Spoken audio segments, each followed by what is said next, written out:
دیکھیے حضرات محترم، آج ہم آپ کے سامنے نماز نہ پڑھنے کے نقصانات بتائیں گے۔ یہ باتیں آپ خود بھی سمجھیں اور زیادہ سے زیادہ اپنے بچوں کو بتائیں جو نماز نہیں پڑھ رہے ہیں۔ نماز پڑھنے کے فائدے تو ہم ایک بار بیان کر چکے ہیں، آج ہم نماز نہ پڑھنے کے نقصانات آپ کے سامنے بتاتے ہیں۔ بے نمازی سے اللہ پاک ناراض ہو جاتا ہے، یہ بہت بڑا نقصان ہے۔ جس سے خدا ہی ناراض ہو گیا پھر اس سے راضی کون رہے گا؟ اگر اللہ پاک ناراض ہو جائے تو پھر کوئی بھی آپ کو فائدہ نہیں پہنچا سکتا۔ اللہ تبارک تعالیٰ آپ سے ناراض ہو جائے تو کوئی آپ کو نفع نہیں دے سکتا ہے۔ ہر مسلمان کی یہ کوشش ہوتی ہے کہ مجھ سے میرا رب راضی ہو جائے۔ تمام پیر، اولیاء، انبیاء، رسول جتنے بھی گزرے سب کی یہی کوشش رہی کہ ہم سے اللہ راضی ہو جائے، اور جس سے خدا راضی ہو گیا ساری کائنات، ساری خدائی اس سے راضی ہے۔ تو ہمیں اس بات پر زور دینا چاہیے کہ ہم نمازی بنیں اور اپنے بچوں کو نمازی بنائیں۔ بے نمازی کی قبر میں آگ بھڑکا دی جائے گی۔ اب بتائیے آپ، اس کی قبر میں آگ بھڑکا دی جائے اسے کوئی چین مل سکتا ہے؟ کوئی سکون نہیں مل سکتا بندے۔ ایک تو یہی ہے کہ جب بندہ کی روح نکلتی ہے تو بہت زیادہ تکلیف ہوتی ہے۔ اگر 1000 تلواریں زندہ کو مار دی جائیں تو اتنی تکلیف نہیں ہوتی ہے۔ اگر انسان کو زندہ دیگ میں فرائی کر دیا جائے، ابال دیا جائے، پھر بھی اتنی تکلیف نہیں ہوتی ہے جتنی کہ روح نکلتے وقت ہوتی ہے۔ ایک تو وہ تکلیف، دوسری قبر میں جا کے بھی چین نہیں، اور وہاں پر بھی آگ بھڑکا دی گئی۔ تو ہم کو نمازی بننا ہے، اپنے بچوں کو ہمیں نمازی بنانا ہے۔ اس بات پر آپ پورا دھیان رکھیں۔ اور بتائیے، ہم میں سے کسی کے بیٹے کو اور بھائی کو اگر آگ لگ جائے کپڑوں میں تو کیا ہم سکون سے بیٹھے رہیں گے؟ ہم یہ کہیں یار لگ جائے تو ہم کیا کریں؟ ہم نے تو بچانے کی کوشش کی، بچی نہیں رہی ہے۔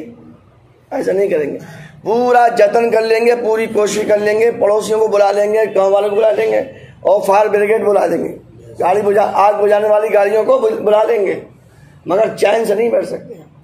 بھائی کیا محبت ہے! باپ نماز میں آ رہا، بیٹا سو رہا تو سو نہیں دو، بیٹا نماز میں آ رہا، باپ سو رہا تو سو نہیں دو، اماں سو رہی ہے تو سو نہیں دو، بہن سو رہی ہے تو سو نہیں دو، بیٹی سو رہی ہے تو سو نہیں دو۔ قبر میں آگ بھڑکا دی جائے گی اور ہم سکون سے بیٹھے ہوئے ہیں، کوئی محنت ہی نہیں کر رہا ہے، کوئی کوشش ہی نہیں کر رہا ہے، کوئی دماغ میں آئیڈیا نہیں لا رہا ہے کہ ہمارے بچے نمازی کیسے بنیں گے، ہماری بیوی نمازی کیسے بنے گی، ہماری ماں نمازی کیسے بنے گی، باپ نمازی کیسے بنیں گے، بھائی نمازی کیسے بنے گے۔ آپ ذرا تھوڑی دیر کے لیے سوچئے۔ اور قبر میں جو آگ ہوگی دنیا والی آگ نہیں ہے، یہ 70% زیادہ تیز ہوگی۔ جہنم کی آگ جو ہے 70% زیادہ تیز ہے۔ اگر جہنم کے لوگ دنیا والی آگ میں آ جائیں انہیں چین سے نیند آ جائے گی، چین سے نیند سو جائیں گے، کہیں گے تو بڑی سکون کی چیز ہے یار۔ تو یہاں آگ لگ جاتی ہے تو ہم کتنا زیادہ پریشان ہو جاتے ہیں، اور وہ جہنم کی آگ ہوگی۔ اور بتایا گیا کہ بے نمازی پر ایک گنجا سانپ لپیٹا جائے گا، گنجا سانپ۔ اور سانپ گنجا بہت سالوں کے بعد ہوتا ہے۔ 1000 سال پرانا سانپ ہوتا ہے تو اس کے بال نکلتے ہیں، پھر 1000 سال پرانا اور ہو جاتا ہے تو اس کے بال گرتے ہیں۔ کئی 1000 سال پرانا سانپ اس کے بے نمازی کے گلے میں ڈالا جائے گا اور وہ کاٹتا رہے گا اس کو۔ کتنا خطرناک سانپ ہوگا۔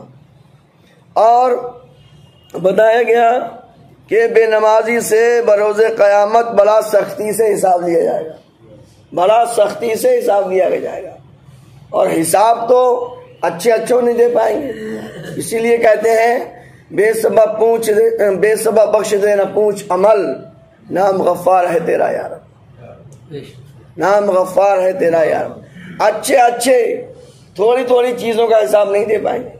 ایک بزرگ کے بارے میں نے پڑھا، بہت ہی نیک تھے، ان سے کہا کہ تمہارا حساب کتاب کا سالیں برس گئیں، بیت گئیں، حساب نہیں دے پاؤ۔ کہا کس چیز کا؟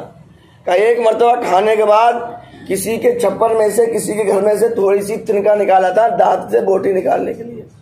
کہا اس تنکے کا حساب نہیں دے پا رہا ہوں، اس تنکے کا۔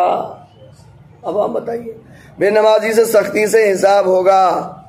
اور جو جان بوجھ کر ایک نماز بھی چھوڑتا ہے اس کا نام جہنم کے دروازے پہ لکھ دیا جاتا ہے۔ ہمیں سے کون چاہتا ہے کہ ہمارے گھر والے کا نام جہنم کے گیٹ پہ لکھ دیا جائے؟ جہنم کے گیٹ پہ لکھنے کا مطلب ہو گیا کہ یہ تمہارا ہی ہو گیا۔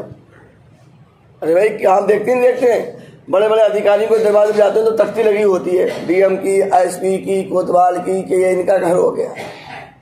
تختی لگی ہوتی ہے، ڈاکٹر کی تختی لگی ہوتی ہے کہ یہ اس کمرے میں یہ ڈاکٹر ہے، اس کمرے میں یہ ڈاکٹر ہے۔ اب بتائیے جہنم کے گیٹ پہ ہمارا نام لکھ دیا جائے گا، بے نمازی کا نام لکھ دیا جائے گا؟ کون چاہتا؟ کوئی نہیں چاہتا ہے۔ مگر نہیں چاہتے ہو تو محنت کرو، خود بھی نماز پڑھو، اپنے بچوں کو جیسے بھی ہو سکے نمازی بنانے کی ان کو کوشش کرو۔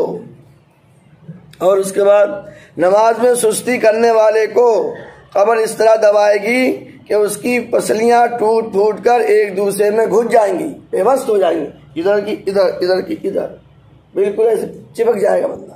جیسے کہ کسی کو کیا کہتے ہیں، وہ روڈ بنانے والا کیا ہوتا ہے، رولر کہتے ہیں، کیا کہتے ہیں، ہاں اس کے نیچے دبا دو، جیسے روڈ جو سیٹ کرتا ہے، ایسے بالکل بندہ ہو جائے گا۔ تو اس پہ ہم لوگ دھیان دیں، توجہ دیں، اسی میں ہماری بھلائی ہے، اسی میں ہم صحیح طریقے سے، اب ایک انسان ہوتا ہے، ہر ایک کا اس کے اندر درد ہوتا ہے۔ اللہ نے فرمایا خود کو اور اپنے گھر والوں کو جہنم کی آگ سے بچاؤ۔ رب کائنات کی بارگاہ میں دعا ہے اللہ تبارک تعالیٰ ہمیں ان باتوں پہ عمل کرنے کی توفیق عطا فرمائے۔